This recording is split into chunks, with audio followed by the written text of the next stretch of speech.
Hello. From the description of the video, you can download the firmware files of the Vivo smartphone phone.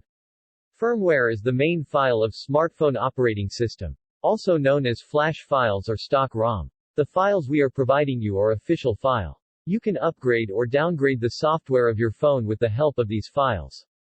And if your phone is dead, so by installing these files on your phone you can repair the dead software of your mobile phone.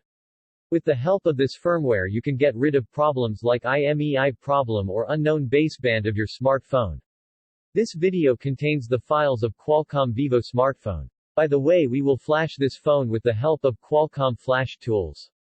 Before flashing, make sure that the files you are installing on your phone are these files compatible with your phone model. If the files don't match your phone model, your phone might be dead. All your data will be deleted after flashing. We will not take responsibility for any kind of fault during flashing. This is an official stock firmware provided by the company that introduced the Vivo smartphone. And these files will be told in the title of the video. They are the files of the model.